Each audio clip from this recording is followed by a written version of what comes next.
Judgement যেমন বিরুদ্ধে গেছে, জাজমেন্ট আবার দুটো পথও আমাদের দিয়েছে, জাজমেন্ট মেনেই সেটা আমরা করব।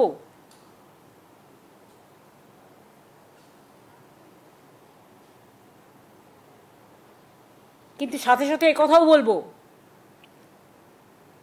আমরাও কিন্তু রেকর্ড খুঁজে বার করব 2016-তে তখন কারা কারা মন্ত্রী ছিলেন,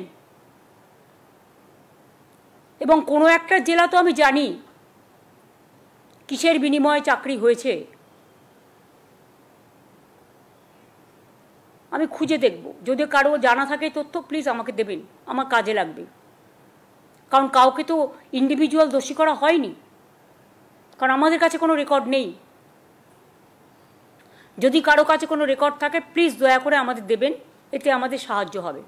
16 সালের 23 লক্ষ পরীক্ষার্থীকে আবার পুনরায় 9 বছর ডিটাচ থাকার পরেও অতি সত্বর 3 মাসের মধ্যে পরীক্ষা দিতে হবে, এবং সেই পরীক্ষায় একাডেমিক, রিটেন এবং ভাইবা মিলিয়ে কাদের পরিণতি কি হবে কেউ জানে না। তারা যে চাকরি পরীক্ষার মাধ্যমে ফেরত পাবেন কিনা এটার উত্তরও দেওয়ার ক্ষমতা কারোর নেই।